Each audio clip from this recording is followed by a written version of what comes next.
Warangal BRS రజతోత్సవ సభకు సర్వం సిద్ధమైంది.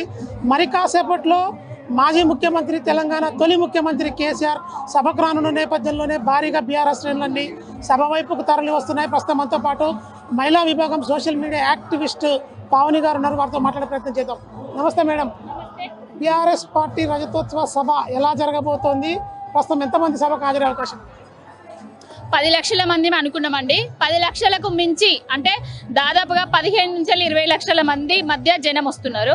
ఇంకొకటి ఎలా జరగబోతుందో మీరే చూస్తున్నారు కదా.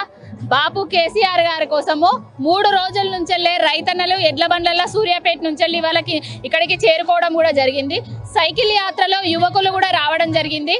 సిద్దిపేట నుంచి పాదయాత్రలో వాళ్ళు కూడా యువకులు ఇక్కడికి చేరుకోవడం జరిగింది. ఎందరో మహిళామణులు, యువ నాయకులు, కార్యకర్తలు, పార్టీ పెద్దలు ఆల్రెడీ తెలంగాణ కోసం బీఆర్ఎస్ పార్టీ కోసం ప్రాణం ఇచ్చే ప్రతి ఒక్క పౌరుడు సభాస్థలికి చేరుకోవడం జరిగింది. ఇప్పటికే బీఆర్ఎస్ పార్టీని 16 నెలలుగా పక్కకు పెట్టిన ప్రజలు ఇప్పుడు ఎందుకు కేసీఆర్ కోరుకుంటున్నారు? 16 నెలలకు ముందు ఏం జరిగిందో మీకు తెలుసు. వైకుంఠాన్ని చూపించారు. అంటే మార్పు అంటే కేసీఆర్ గారి కంటే గొప్పగా పాలిస్తారేమో అనుకొని కాంగ్రెస్ కు నమ్మి ఓట్లు వేయడం జరిగింది. వాళ్ళు నమ్మిన ప్రజలను నట్టేట ముంచి కాంగ్రెస్ అంటేనే కరువు అన్నట్టు, కాంగ్రెస్ ఎక్కడుంటే కరువు అక్కడ వస్తుంది అన్నట్టుగా, కాంగ్రెస్ కరువు 2 కవల పిల్లలు అన్నట్టుగా తెలంగాణ 10 ఏళ్ల పాటు ఎన్నడూ కరువు చూడని నేల కాంగ్రెస్ అధికారంలోకి వచ్చిన తర్వాత సాగుకు దేవుడు ఎరుగు, తాగడానికి నీళ్ళకు కూడా రోడ్ల మీదకి ఎక్కే పరిస్థితి వచ్చింది. ఇప్పుడు ప్రజలకు అర్థమైంది మంచేది చెడేది. కేసీఆర్ గారు ఏం చేసిండ్రు? కడుపులో పెట్టుకొని చూసిండో, అప్పు చేసిండో, సప్పు చేసిండో, ఇంకే చేసిండో, మాకు 24 గంటల కరెంట్ ఇచ్చిండు, రైతు బంద్ ఇచ్చిండు, నీళ్ళు ఇచ్చిండు, పెన్షన్లు ఇచ్చిండు, సకల సదుపాయాలను కల్పించిండు. తెలంగాణ రాష్ట్రాన్ని దేశంలో నెంబర్ 1 స్థానానికి తీసుకొచ్చిండు. ఈ రేవంత్ రెడ్డికి కర్మ గాలి ఓట్లేసినందుకు తెలంగాణను ఆగం చేస్తున్నాడు అనేసి ప్రజలకు అర్థమైపోయింది. ప్రజలు నెల రోజులలోనే గ్రహించారు. నెల నుంచెల్లే బాపు కేసీఆర్ నువ్వెక్కడా, నువ్వే కావాలనే, నువ్వే రావాలనే అనేసి వాళ్ళు అంటున్నా మనందరికీ తెలుసు. బాపు కేసీఆర్ పాలనలో 10 ఏళ్ళు కూడా ఇప్పటికే కరువు రాలేదన్నట్టు మీరు చెప్తున్నారు కదా. కట్టిన కాళేశ్వరం ఇప్పుడు కూలిపోయింది కదా, దాన్ని ఏమంటారు? ఇప్పుడు కట్టిన కాళేశ్వరం అనేది ఒక మేడిగడ్డ కాదు. ఎన్ని బ్యారేజ్లు ఉన్నాయి, ఎన్ని పంప్ హౌస్లు ఉన్నాయి, ఎన్ని సబ్ స్టేషన్లు ఉన్నాయి అనేది కాంగ్రెస్ వాళ్ళకు తెలియక కాళేశ్వరం కూలిందని మాట్లాడతారు. 87 పిల్లర్ల మేడిగడ్డ చెక్కు చెదరకుండా అట్లనే ఉన్నది. ఒక్క పిల్లరు మాత్రమే క్రాక్ వచ్చింది. దాన్ని పూడ్చకుండా కాళేశ్వరం కూలిపోయింది అనేసి ఫేక్ ప్రచారం చేసిర్రు. కాళేశ్వరం కూలలే బిడ్డ, మీ ఇసుక కోసము, మీ ఇసుక దందాల కోసము కాళేశ్వరంను కూలిండనేసి కేసీఆర్ గారి ఆనవాళ్ళు ఆయన కాళేశ్వరం ప్రాజెక్టు మంచిగుంటే కేసీఆర్ మళ్ళా కనబడతాడు జనాలకు అనే ఉద్దేశంతో కూలిపోయిందని ప్రచారం చేస్తున్నారు. బీఆర్ఎస్ సభకు 100 కోట్ల రూపాయలు ఖర్చు పెట్టి ప్రజలకు డబ్బులు ఇచ్చి సభకు తీసుకొస్తున్నారని చెప్పి కాంగ్రెస్ నాయకులు ఆరోపిస్తున్నారు. మీరు ప్రజల దగ్గరికి పోయి అడగండి, ఎంతమంది ప్రజలకు బీఆర్ఎస్ పార్టీ వాళ్ళు పైసలు ఇచ్చి తీసుకొని వస్తుండ్రు అనేది. స్వచ్ఛందంగా తమ వెహికల్స్ లల్లా సొంత ఖర్చులతోటి ప్రజలు బయలుదేరుతున్నారు. ఎడ్ల బండ్లల్లో ఎవరికన్నా వచ్చిర్రా అండి? ఏ సభకన్నా వచ్చిర్రా? పైసలు ఇస్తే వచ్చేదా అది అభిమానము? తెలియని మొహాలు గట్లనే మాట్లాడతాయి. బురద జల్లే ప్రయత్నాలు. ఆల్రెడీ సభకస్తున్న ఆదరణను చూసి తట్టుకోలేక సభ దగ్గర బాంబులు పెట్టిర్రు, రాకుర్రి.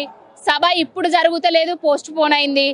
సభ మంచిగా లేదు, అక్కడ దాకా పోతలేరు, అక్కడ మొత్తం రోడ్డు దగ్గర మొత్తము ట్రాఫిక్ జామ్ అయిపోయింది అనేసి ప్రచారాలు చేస్తున్నారు. అది మేమంటే. ప్రతిపక్ష పాత్ర పోషించాల్సిన కేసీఆర్ 16 నెలలు ఎక్కడ పోయింది? మరి ఎందుకు రాలేదు బయటికి అని చెప్పి అడుగుతున్నారు కదా. మరి కేసీఆర్ గారు ఎక్కడ పోలేదు. ఆయన తీసుకొచ్చిన తెలంగాణలోనే ఉన్నాడు, తెలంగాణ రాష్ట్రంలోనే ఉన్నాడు. ఆయన గెలిపించిన నియోజకవర్గం ఎవరైతే నాయకులు ఆయన నమ్మి గెలిపించి ఓట్లేసి ఎమ్మెల్యేలను చేసుకున్నారో ఆ నియోజకవర్గంలో వ్యవసాయం చేసుకుంటున్నారు. కేసీఆర్ గారు అక్కడికో ఇక్కడికో వారిపోలేదు, ఇక్కడనే ఉన్నారు తెలంగాణలో. ఆయన తీసుకొచ్చిన రాష్ట్రంలోనే, ఆయన తీసుకొచ్చిన రాష్ట్రంలో వండుకుంటూ కొన్ని పందికొక్కులు ఎక్కడ వేయండి అని మాట్లాడుతానే, అంతే తప్ప ఏం లేదు. ఇది రేవంత్ రెడ్డి పాలనలో కేసీఆర్ ఉన్నటువంటి ప్రభుత్వ పథకాలన్నీ కూడా అమలు అవ్వడమే కాకుండా అదనంగా కూడా మరికొన్ని పథకాలు ఇస్తున్నాం, అద్భుతమైన పాలన అందిస్తున్నాం అని చెప్పి కాంగ్రెస్ నాయకులు చెప్తున్నారు. మీరేమో కేసీఆర్ పాలన బాగుంది అంటున్నారు. అదనంగా ఏమి ఇచ్చిండ్రండి? తులం బంగారం ఇచ్చిండ్రా? అదనంగా రైతు భరోసా ఇచ్చిండ్రా? అదనంగా 2500 మహిళా మనులకు ఇచ్చిండ్రా? అదనంగా స్కూటీలు ఇచ్చిర్రా? లేకపోతే గర్భిణీలకు న్యూట్రిషన్ కిట్తో పాటుగా ఇంకేమన్నా ఇచ్చిండ్రా? అన్ని స్కీములను బొందబెట్టిర్రు.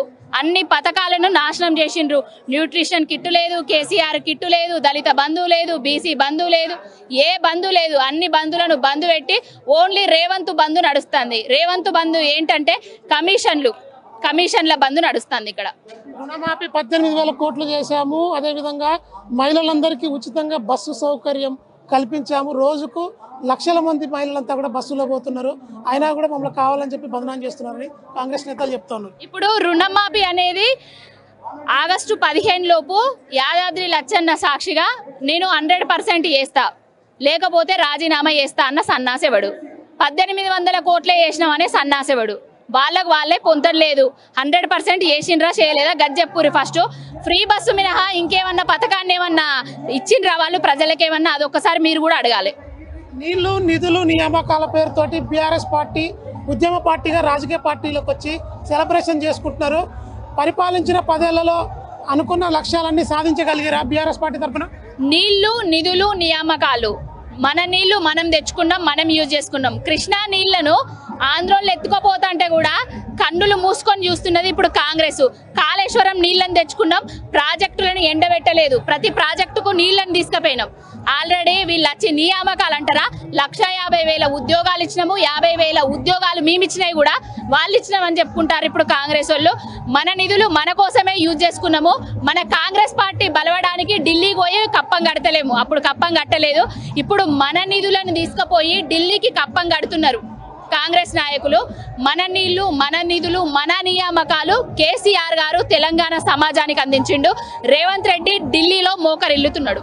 1,00,000 కోట్ల పైగా డబ్బులతో కాళేశ్వరం కట్టిన కేసీఆర్ ఆ 10 ఏళ్లలో నాగార్జున సాగర్ ప్రాజెక్టు మరమ్మతులకు కానీ, మరొక వైపు ఎస్ఎల్పిసి టన్నెల్కి కానీ 100 కోట్లు కూడా కేటాయించకుండా దక్షిణ తెలంగాణపై సవితి తల్లి ప్రేమను చూపించిండని చెప్పి ఆ ప్రాంతవాసులు అంటున్నారు. దక్షిణ తెలంగాణపై సవతి తల్లి ప్రేమ చూపించిండా? ఫ్లోరైడ్ రక్కసిని ఎవరు రూపుమాపారు?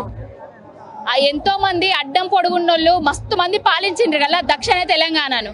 ఫ్లోరైడ్ ఉండే ఆ ఫ్లోరైడ్ భూతాన్ని రూపుమాపింది ఎవరు? మిషన్ భగీరథ పథకం తీసుకొచ్చి దక్షిణ తెలంగాణ ఎస్ఎల్బిసి టన్నెలకు అది కాని పని రాని పని అసలు వద్దు అని కేసీఆర్ గారు ఎన్నడో మొత్తుకున్నారు. అయినా కూడా దాని మీద ఎన్ని వేల కోట్లు ఖర్చు చేసిండ్రో తెలంగాణ సమాజానికి మొత్తం తెలిసి. ఇప్పుడు రేవంత్ రెడ్డి 1-2 నెలల్లోనే నేను పూర్తి చేస్తా అని చెప్పిండు. ఇప్పుడు ఎంతవరకు పూర్తి చేసిండో అదొకటి చెప్పండి మీరు. తెలంగాణలో నల్గొండ అత్యధికంగా కూడా వడ్లకు ఇప్పటికే ప్రధానంగా ఆ ఏరియా ఫస్ట్ ప్లేస్లో ఉంది. మీ బీఆర్ఎస్ పాలనలో కంటే కూడా ఇప్పుడు ఇంకెక్కువ కూడా ధాన్యం పండిస్తున్నారు అక్కడ. దానికి ఏం సమాధానం చెప్తారు? మనం పోదామండి. బీఆర్ఎస్ పాలన కంటే నల్లగొండల కాంగ్రెస్ పాలనలో వడ్లు ఎక్కువ పండినాయి అంటే ఇక నేను దేనికంటే దానికండి. ఓకేనా? ఓరుగల్లులో మీకు ఒక్క ఎమ్మెల్యే సీటు కూడా ఎందుకు రాలేదు? ఉద్యమ పార్టీకి ఊపిరులూతున్న ఈ ప్రాంతంలో కేసీఆర్ సభ 10 లక్షల మందితో పెడుతున్నారు. ఇక్కడ ఎందుకు ఒక్క ఎమ్మెల్యే కూడా లేరు? ఇక్కడ ఒకే ఎమ్మెల్యే లేరు కాదు, ఇప్పుడు ఇక్కడ పెడుతున్న సభను చూసి దీనికి వస్తున్న ఆదరణ మీద మాట్లాడండి. ఎమ్మెల్యేల గురించి తర్వాత మాట్లాడుకుందాం. ఓకేనా? సభకు ఎంతమంది వస్తారు? ఫైనల్ ఎట్లా ఉండబోతుంది? దాదాపు 15 నుంచి 20 లక్షల మంది మధ్య వస్తారు. రాబోయే రోజుల్లో బీఆర్ఎస్ కు అదేవిధంగా మీ ఉద్యమ పార్టీగా ఉన్నటువంటి మీ పార్టీ రాజకీయ భవిష్యత్తు ఏ విధంగా ఉండబోతుంది? మా రాజకీయ భవిష్యత్తుకి ఏం కాలేదు, మంచిగున్నాము, ఇంకా ముందుకు పోతాము, మంచిగుంటాము. మళ్ళీ మీ బాబు తిరిగి ముఖ్యమంత్రి అవుతారా? ఎందుగాడు 100% 1,00,000% అవుతాడు. మళ్ళీ తిరిగి ముఖ్యమంత్రి, మూడోసారి ముఖ్యమంత్రి కాదు ప్రధానమంత్రి అవుతాడు. చూడుర్రి. రాబోయే రోజుల్లో బీఆర్ఎస్ పార్టీ అధినేత కేసీఆర్ ముఖ్యమంత్రి కాదు ప్రధానమంత్రి కూడా అవుతారని చెప్పి బీఆర్ఎస్ మహిళా విభాగం సంబంధించినటువంటి వ్యక్తులు ఆశాభావం వ్యక్తం చేస్తున్న పరిస్థితి ఉంది.